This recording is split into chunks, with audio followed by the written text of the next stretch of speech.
नमस्कार, स्वागत है आपका न्यूज बुलेटिन में। मैं हूं आपके साथ सुहानी बहुगुना। बुलेटिन की शुरुआत करेंगे बड़ी खबर से। गुजरात के अहमदाबाद में एक बड़ा हादसा हुआ, जहां शहर के मेघानी नगर इलाके में एक विमान क्रैश हो गया। बता दें कि विमान में करीब 242 यात्री सवार थे, जिनमें 169 भारतीय शामिल थे। हादसे में कई लोगों की मौत हो गई। बताया जा रहा है कि यह हादसा उस वक्त हुआ जब ये विमान अहमदाबाद से लंदन की ओर उड़ान भर रही थी। वहीं हादसे के बाद पूरे इलाके में अफरा तफरी मच गई है। फिलहाल सभी घायलों को अस्पताल ले जाया जा रहा है। घटना पर प्रधानमंत्री मोदी ने भी दुख जताया और नागरिक उड्डयन मंत्री राममोहन नायडू और अमित शाह से बात की। उन्होंने विमान दुर्घटना का जायजा लिया। प्रधानमंत्री मोदी ने मंत्री से कहा कि वो सभी आवश्यक सहायता तत्काल उपलब्ध कराएं और स्थिति के बारे में नियमित रूप से अपडेट रहे। सभी संबंधित एजेंसियां हाई अलर्ट पर हैं और समन्वित प्रयास जारी है। गुजरात विमान हादसे के बाद हर तरफ दुख का माहौल है। राष्ट्रपति, उपराष्ट्रपति, प्रधानमंत्री अमित शाह, जेपी नड्डा, राहुल गांधी, खड़गे सहित कई दिग्गज नेताओं ने हादसे पर दुख जताया है। इस हादसे को लेकर प्रधानमंत्री ने लिखा कि ये शब्द से परे दिल दहला देने वाली घटना है। इस दुखद घड़ी में मेरी संवेदनाएं इससे प्रभावित सभी लोगों के साथ है। और वहीं गुजरात विमान हादसे को लेकर उत्तराखंड, उत्तर प्रदेश, हरियाणा, गुजरात के सीएम ने भी दुख जताया है। सीएम भूपेंद्र पटेल ने लिखा कि मैंने अधिकारियों को दुर्घटना में तत्काल बचाव और राहत कार्य करने, घायल यात्रियों के तत्काल उपचार के लिए युद्ध स्तर पर व्यवस्था करने के निर्देश दिए हैं। इस दौरान सीएम योगी ने भी कहा कि अहमदाबाद में एक दुखद दुर्घटना हुई। एक विमान दुर्घटनाग्रस्त हो गया है। ये लंदन जा रहा था। बहुत सारे यात्रियों की जान चली गई है। जब मैं आ रहा था, मैंने देखा कि एक दुखद घटना अहमदाबाद में घटित हुई है। अहमदाबाद में एक प्लेन क्रैश हुआ है। बताते हैं अहमदाबाद से वह लंदन के लिए जा रहा था और उसमें कुछ इस दुर्घटना के कारण प्लेन क्रैश होने के नाते बहुत सारे यात्रियों को अपनी जान गंवानी पड़ी है।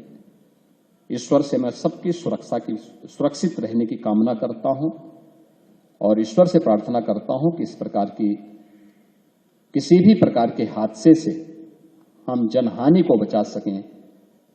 इस दुखद घटना के लिए मेरी सभी जितने भी पीड़ित परिवार हैं उन सब के प्रति हमारी संवेदना है।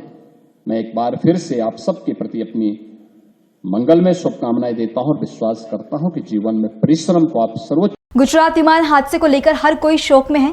इसी को लेकर राज्य मंत्री संजय सेठ ने कहा कि घटना बहुत दुखद है। हम सब भगवान से प्रार्थना करते हैं कि जो भी घायल हुए हैं वो जल्दी से जल्दी ठीक हो जाएं। इसके साथ ही बिहार बीजेपी अध्यक्ष दिलीप जायसवाल ने कहा कि बहुत दुखद घटना है। हमने जैसे ही हादसे की जानकारी मिली, हम स्तब्ध रह गए। एयर इंडिया की फ्लाइट जो है वो उड़ने के साथ ही जो है क्रैश कर गई। 242 लोग उसमें सवार थे।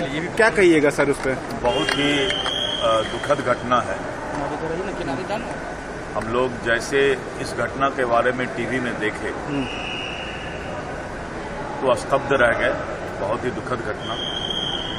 और जो लोग भी हवाई जहाज के अंदर सवार थे उनके परिवार के प्रति संवेदना व्यक्त करते हैं। भगवान उसको शक्ति दें और ऐसे दुख के समय में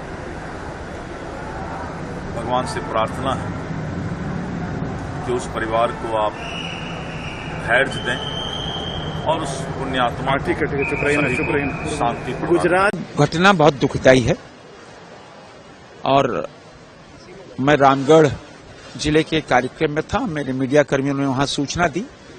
मैं कार्यक्रम को हमने बीच में ही छोड़ा और हम रांची आ गए और हमने आज सारे कार्यक्रम अपने स्थगित कर दिए हैं। घटना दुखदायी है। आज हम ईश्वर से प्रार्थना करते हैं हम सब कि जो घायल हैं, जो हताहत हैं, वो जल्द स्वस्थ होके घर लौटें और उन पीड़ित परिवारों के साथ पूरा देश खड़ा, हम सब खड़े हैं।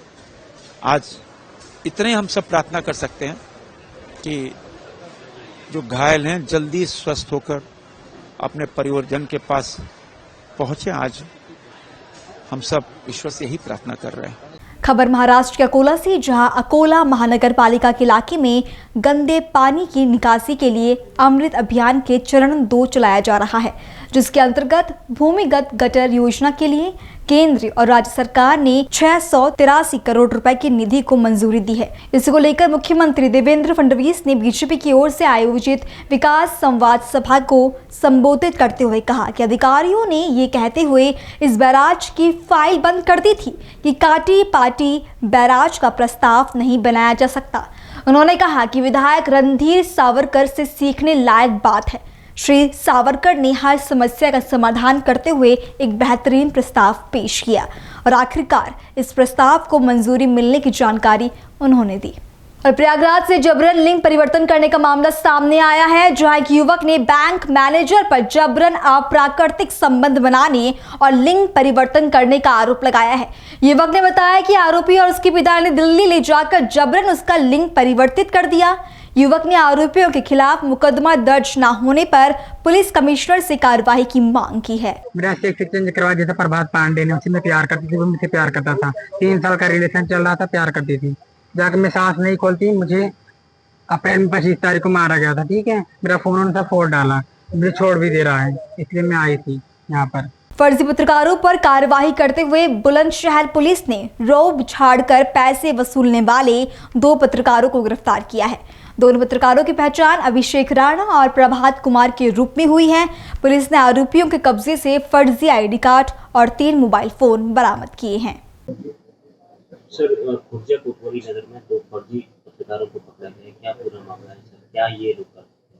एक मुकदमा खुर्जा नगर में 5/6/2025 को 484/25 पंजीकृत किया गया था, जिसमें यह तथ्य प्रकाश में आए थे कि कुछ व्यक्तियों द्वारा अपने आप को ANI का फर्जी पत्रकार बताकर कुछ उगाही करी जा रही थी। इसी इंफॉर्मेशन पर पुलिस द्वारा सुसंगत धाराओं में मुकदमा पंजीकृत किया गया था। जब इसमें तफ्तीश करी गई तो यह तथ्य प्रकाश में आया कि यह 2 व्यक्ति हैं। एक का नाम है अभिषेक राणा, दूसरे का नाम है प्रभात कुमार। ये दोनों रहने वाले थाना धौलाना जनपद हापुड़ के। इनके द्वारा फर्जी ANI का एक आई कार्ड अपने पास रखा हुआ था, जिसके द्वारा इन्हें विभिन्न व्यक्तियों को धमकाया जाता था और उनसे पैसे उगाए जाते थे। इनके पास से पुलिस द्वारा फर्जी ANI के आई कार्ड बरामद करे गए हैं एवं एक चश्मा बरामद किया गया जिसमें कैमरा लगा हुआ है और 3 मोबाइल बरामद किए गए हैं। इनको पुलिस द्वारा हिरासत में ले लिया गया एवं अग्रिम विधिक कार्रवाई की जा रही है। खबर राजस्थान की जयपुर से, जहां एडवोकेट एसोसिएशन जोधपुर ने सर्वोच्च न्यायालय के नवनियुक्त न्यायाधिपति विजय बिश्नोई के आगमन पर स्वागत और सम्मान किया। इस दौरान अध्यक्ष रतन राम ठोलिया ने बताया कि जोधपुर बार के पूर्व सदस्य विजय बिश्नोई के एलिवेशन के पश्चात जोधपुर में प्रथम प्रवास पर एसोसिएशन ने स्वागत सम्मान किया। और वहीं आजकल सोशल मीडिया की दीवानगी लोगों में इस कदर बढ़ गई है कि लोग कुछ भी करने को तैयार हैं, अपना सारा वक्त बस सोशल मीडिया में निकाल रही हैं। ऐसे ही सोशल मीडिया को लेकर एक चौंकाने वाला मामला उत्तर प्रदेश के हापुड़ से सामने आया, जहां सोशल मीडिया पर 2 फॉलोअर्स कम होने के कारण पति पत्नी के रिश्ते में इतना बवाल मच गया कि दोनों एक दूसरे के खिलाफ शिकायत करने पुलिस थाने पहुंचे। जी हाँ, दरअसल एक महिला बर्तन धो रही थी और इस दौरान सोशल मीडिया प्लेटफॉर्म पर उसके 2 फॉलोअर्स कम हो गए, जिस कारण वो अपने पति से लड़ पड़ी और दोनों के बीच विवाद हो गया, जिसके बाद दोनों थाने पहुंची और एक दूसरे पर दोनों ने आरोप लगाए। पति ने कहा कि उसकी पत्नी फॉलोअर्स कम होने पर उसे खाना नहीं देती और बार बार नीले ड्रम की वीडियो दिखाकर उसे डराती है। जिसके बाद पुलिस ने दोनों के बीच मामले को सुलझाया और दोनों में समझौता करवाया। इस खबर के साथ ये बुलेटिन नहीं समाप्त होता है। देश और दुनिया की बाकी तमाम खबरों के लिए अब बने रहें पल्स 24 न्यूज के साथ। नमस्कार।